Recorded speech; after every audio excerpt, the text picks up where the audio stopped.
Welcome to the second of these rolling Q&A videos for November. Hi Mallen, what do you think will be the chances that there will be nuclear war in or because of the war in Ukraine? I think we're seeing hopeful signs that the possibilities are subsiding, not growing. Events can always shift, but in the last few days, two significant things have happened. One is that the Russian tone of voice on the question has noticeably shifted, and the other is that China's Xi Jinping came out and explicitly called for the first time for no use of nuclear weapons in the conflict. So, what have we seen? At the end of last week, the Russian Ministry of Foreign Affairs issued a statement on the prevention of nuclear war and said that Russia was firmly of the view that there could be no winners in a nuclear war and one must never be fought. A little while before that, Putin said that Russia had no need to use nuclear weapons against Ukraine and said that it had never discussed the possibility of doing so. But of course we had seen Putin and some of the key people around him increasingly referencing the use of nuclear weapons through the last month, October, although these never took the form, from Putin himself at least, of explicitly and directly threatening to use them. Instead, couching it in language like using all available resources and I'm not bluffing. I discussed this at the time and pointed out with various Western voices angsting about the prospect, and especially those politicians on the left and the right arguing for disengagement because of their fear of nuclear war. Well, Putin had every incentive to keep feeding those fears in a way that wouldn't actually have the result of bringing about the reality. Bear in mind, he genuinely sees NATO and his allies as an offensive force, not a defensive one. So if you seem too much on the brink of going nuclear, he'll believe it entirely likely, or at least possible, that the other side would launch a preemptive strike against him. So you don't want to go too far. But if strategic ambiguity can help to chip away at some of the West's resolve, that's a game you can play. Well, clearly they're pulling back from that. Probably because they realise that using even the smallest battlefield nuclear weapon in Ukraine would have major costs for them for relatively little gain. The place where we've seen the most explicit and hair-raising pro-nuclear use voices have been on Russian state television. And even there it's reduced, although it hasn't fully gone away. So the Russian State Duma Committee Chairman on Defense, Andrei Kartapolov, talked about Russian nuclear threats explicitly last week. But just because it's on Russian state TV doesn't mean it's official policy. It's been reported that there have been more contacts in recent weeks between Russia and America. The security policy advisors and the military heads have been talking to each other, reportedly specifically to clarify that Russia is not intending to use nuclear weapons. And then we get this statement from Xi Jinping. We know, because Putin acknowledged it himself in public, that China has expressed disquiet to Russia about the war, but this was the first time for a statement of this kind. And I checked the Chinese state media, and although they didn't highlight it as the most important part of what Xi had said, nevertheless they did cover the specific reference to nuclear weapons use.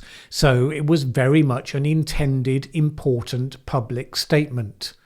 Now, did China's position precede the shift in Russian attitude and therefore perhaps become part of the causal chain? Or did it become possible because China had been told by Putin that such an escalation was being ruled out? I mean, it really doesn't matter. It's nevertheless the most concrete indicator that it seems to have been ruled out, at least for now. All right. Question. Mallen, what is your opinion on the way our current government is conducting itself? Liz Truss's speedy removal, having Sunak and Hunt foisted upon us, Braverman's attempts to deal with illegal immigration being blocked weeks after putting her in charge of the Home Office. Seriously, what the heck is going on? There comes a point in a government's life where if it's been in power for an extended period of time, it gets tired and fractious and it loses coherence. It happened when John Major was Prime Minister at the end of the long Margaret Thatcher period, with frequent rebellions, huge amounts of sleaze and scandals, and eventually an electoral rout.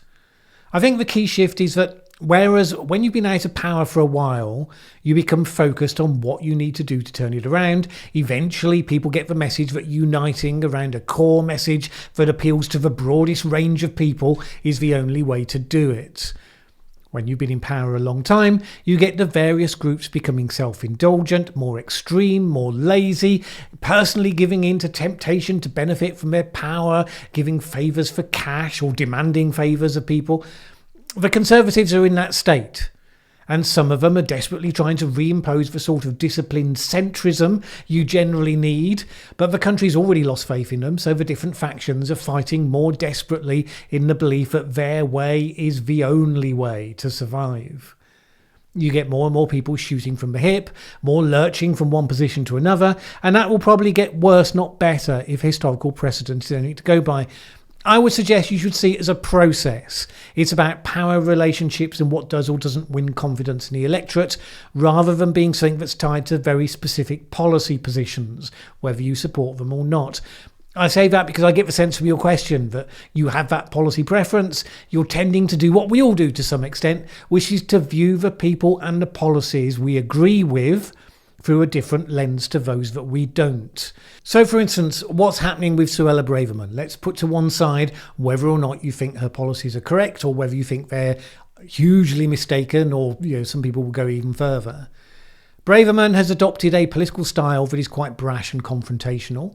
Now, that's a style that can work well for some, particularly good for populists, who do well by having a sizable and intensely motivated base. Combine it with one of the more difficult and sensitive issues, which immigration obviously is, then what you will do is create a backlash that may or may not defeat what you're trying to do, depending on what that is. Now, I don't know what Braverman's trying to do, because I'm not a mind reader. There are a couple of possible objectives that could be served by the approach that she's taking. So one would be a political one. Maybe by painting the most confrontational view of a sensitive issue, you might hope to move the needle on the type of conversation that can be had about it, the type of policies that might be able to be put in place. It's highly risky, because you run the risk that Liz Truss and Kwasi Kwarteng fell foul of, where you might just miss the mood of your key constituency, whether it be the public or the financial markets in their case, and then that might be the end of you. Now, another objective could be a personal one. She might, for example, think, we're going to get wiped out of the next election, whatever happens. So I will spend time being big and brash, playing to my internal constituency, the populist right of the party, so that after the inevitable defeat, I will be well placed to succeed Rishi Sunak as leader. And that's a sort of personal agenda thinking that kind of helps to make that end inevitable. Once people have more incentives to work out how they can use failure to their personal advantage, rather than how they can pull together in the hope of rescuing success for the whole, then it's really impossible to unite them. It's not about the policy positions. It's about power and persuasion and influence. Now, a sort of related question. This is a question that I wanted to ask prior to the firebombing of the Dover Processing Centre, so it feels even more pertinent now. My view is that uncontrolled immigration in the US and subsequent busing of southern border migrants from Republican-held states to Democratic northern states will become the key flashpoint to the often talked of impending civil war. In relation to the UK, do you see the massive increase of boat migrants reaching southern UK shores as an equally contentious point that could result in an eventual civil war? To that last question, no, I don't see the UK anywhere near civil war. By and large, we have effective checks and balances that are still operational, that in the US either don't exist or have become dysfunctional.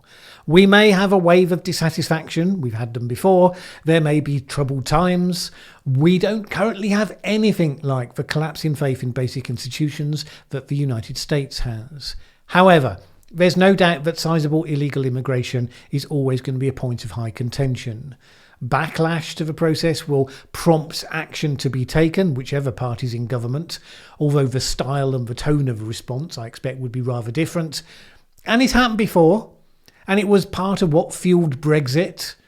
But some action does get taken, or the spotlight simply moves on, and when the spotlight isn't on it, then generally the tension subsides. Never goes fully away. What really gives you problems, and what has affected some cities in the UK and some European countries such as Sweden and Italy, is when communities start to change in character so quickly that people see the loss of their own identity happening all around them.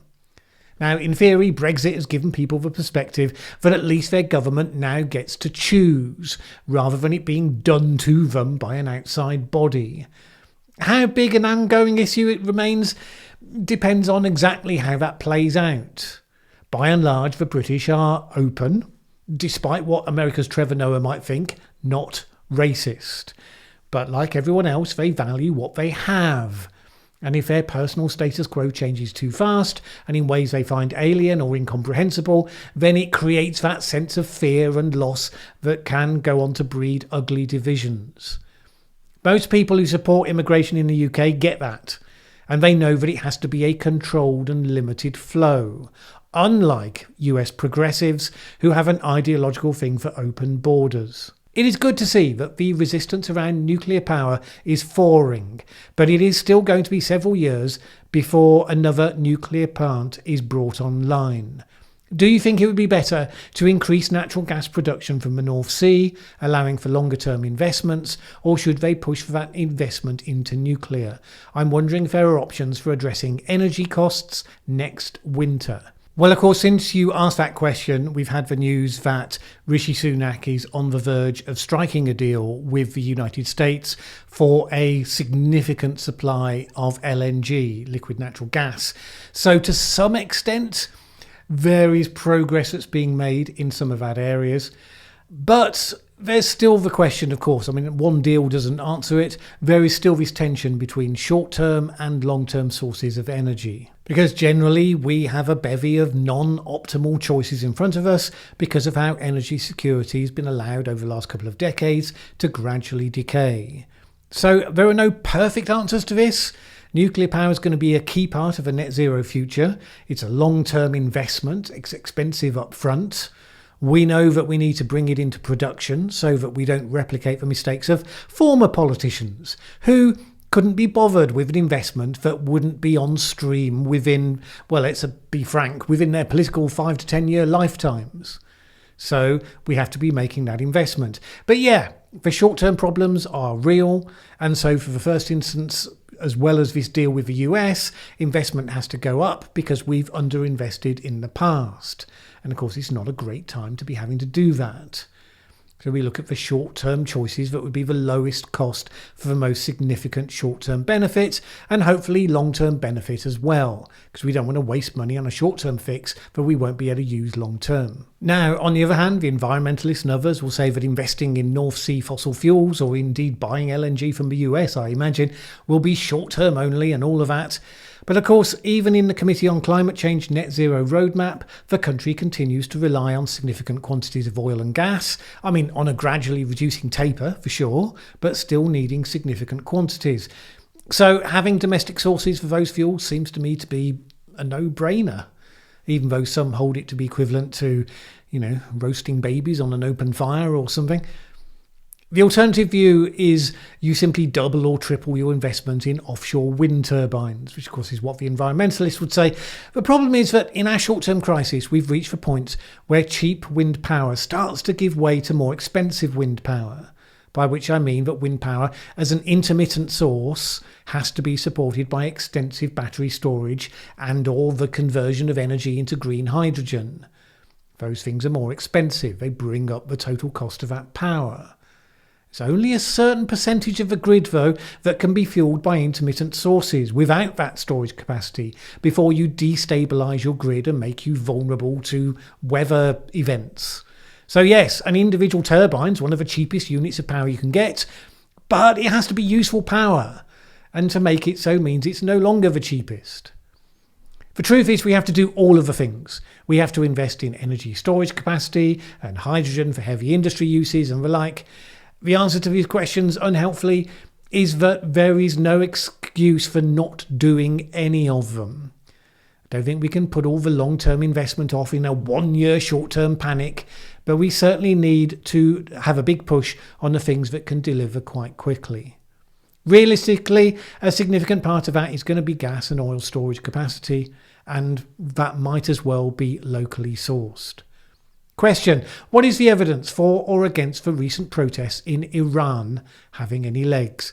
Yeah, I'm aware I haven't covered Iran at all in the news updates, largely because when it first started, I assumed, like most such moments under that regime, it would be quickly stamped out and the population would return to the status quo of, shall we say, sullen acquiescence. But whatever the outcome, there's no doubt that as this has played out, it has become the biggest crisis of legitimacy for the regime since the original revolution. The fact that significant sized protests continue in multiple venues in spite of the heavy risk of violence is striking. And the fact that the demands for many of the protests have coalesced around regime removal, not some relatively minor aspect that could at least partly be met by the regime, also remarkable. I don't know the situation with the leadership and the various institutional pillars that are keeping them in power well enough to have an instinctual sense of this. I try not to speculate on things that I don't know about. In terms of the sheer dynamics, I get the sense of the protests are persisting, not escalating. That implies that it will gradually be pulled down. The regime will re-establish control over the course of time, maybe months. But that's the key. It either has to grow or fail. The largest demonstrations have been in the tens of thousands, which is impressive, but it took millions taking to the streets to bring down the Shah in the original revolution. What you have at the moment is mostly young people across a wide variety of communities of interest who are aware of a freer life outside Iran and are fed up of the impositions and the corruption of the regime. The key is whether the Iranian middle-aged population decide to join them. The security forces have so far stayed loyal to the regime. You can't count on them simply crumbling. My gut instinct, again, not to be relied on for this one, is that it will persist for some time and then subside. The regime will be left with its authority weakened. I think it's likely it will then face another crisis relatively soon, which may then become the final one. Ultimately, if a population comes to the conclusion it doesn't want to submit to a specific regime, sooner or later, the regime will fail. That sooner or later can be quite long and messy. Even with the modern tools of suppression, though, a minority can't control a majority forever if they've decided not to be controlled. It doesn't, sadly, guarantee that what follows will be better, although it can be. Sometimes the possibility alone is worth fighting for, and that struggle is the arc of history. Be grateful if you're not embedded in such a struggle right now, and do not take that position for granted, because that's the fastest way to lose it. All right. Just to finish off, a question not from a Patreon supporter, but a long-term viewer and commenter on the channel. I thought this question was interesting enough to throw into the mix. If you are living in a state of oppression and exploitation, for example as a slave or in a location that clearly has no future because of climate change, is it acceptable to use violence to improve your condition? If you stand up and call for such violent action, are you a politician who is then responsible for what follows? It's not clear-cut that calling for violence is politically or morally unacceptable. All right, let's talk about this. There are several levels to a question like this. One of them, basic morality, and then several different takes on it in terms of effectiveness, necessity, and practicality. Now, obviously for some, they have a moral inhibition against violence full stop because of morality. In my early 20s, I was a keen student of Gandhi, and he and his followers held the simple act of violence to be plain and simple wrong. They would analyse every problem from the position that there was an alternative strategy that would be more desirable. But let's assume we don't start there.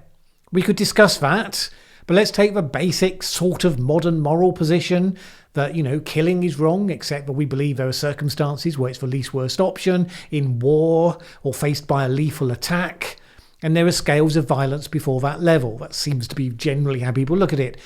So then the question becomes one of where can you justify drawing a line, for what reason and to what end?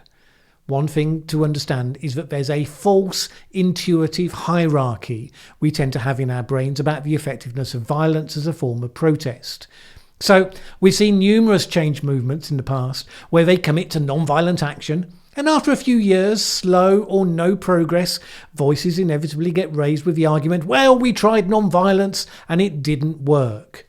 When such movements started with violence, or they answered those calls by moving to violence, and then after some years that seemed slow and no progress, nobody ever said, we tried violence and it didn't work. So there's an intuitive bias we have on this, and it's right there in your question, the inherent presumption that violence is, in the difficult situation, the ultimate effective response. As you put it, the way to improve your condition. Well, the specifics matter, but generally that's a highly questionable assertion.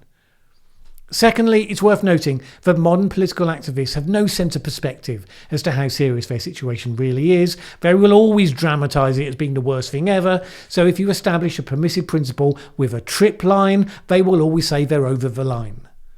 Gandhi only felt non-violent resistance, breaking the law, was needed or justified in a situation of great oppression, but now every campaign group's taken it as read that this is their condition. You make your nation ungovernable by so lightly putting aside the imperfect mechanisms of democracy. Obviously, such things can catastrophically break down, of course. If your country's invaded by a foreign army, if you think that there's a chance that you can repel them, then most will conclude that they should fight. But most situations before that point, there's a range of options attached to achieving your objectives. The proponents of violence very rarely have anything other than a really loose and not particularly coherent vision of how the exercise of violence is actually going to achieve their goal. So I would beware of the human propensity to fool itself into thinking that it's some sort of higher form of protest. Operate on the presumption that there are multiple ways to address your situation or any situation. The first thing is you've got to understand it clearly. Resist the temptation to give in to an us versus them mental polarisation. And Gandhi did that. He told the British that they had a mutual problem, and his job was to work patiently with them until they realised it was in their own self-interest to quit India. He analysed the various decision makers, came to understand them, what they really wanted, what motivated them. He knew they weren't evil, he knew they could be reasoned with. Many mistakes were made along the way, but ultimately India emerged with its institutions largely intact after the British had left. Violent insurrection tends to select for the people who are most effective at using violence. Once successful, those habits get transferred to whatever new regime gets installed. So again, the question isn't just how do we get rid of this current problem, it's what do we want to replace it with, what do we want to achieve, what's the end goal, how's it going to work. The India vision was for a self-reliant modern society, but with self-determination. They took control, they didn't tear down what was there and rebuild it from scratch, which violent revolutions tend to do exactly that. Destroy everything, including a huge wealth of institutional knowledge of what works and what doesn't, and then try to impose your will on what's left. French Revolution, various revolutions, the Chinese communists. It's the sort of process that had Chairman Mao starving 40 million of his countrymen with central edicts on how the crop should be planted, in total contradiction to what all historical knowledge said would work and what wouldn't work. People fail to improve their conditions far more often than they succeed in history because they don't think clearly about what they want to create, only what they want to remove or destroy. And or they have unrealistic views about what's possible to create with human beings being the way they are, rather than the way we'd like them to be. Now, you'll sometimes have people retort against this. Well, that's all very well, but here's this group, X, suffering a terrible oppressive situation. Try telling them they shouldn't use violence to improve their lives. Which is just another way of demonstrating what I said first, that we have a cognitive bias in believing that violence must inherently be more effective, and we just constantly default back to it, regardless of any analysis, any realistic possibility of success. It's a recipe for going down to glorious defeat, which is actually what most campaigners find satisfaction in doing, for reasons I've never entirely understood, but you see it over and over again. All right, thanks to Patreon supporters for the questions. Keep them coming. See you next time. Thanks for watching this video. If you liked it, please share with anyone else you think would also enjoy it. Word of mouth is really important to us. And if you've not subscribed yet, What are you waiting for? As the saying goes, that subscribe button won't smash itself.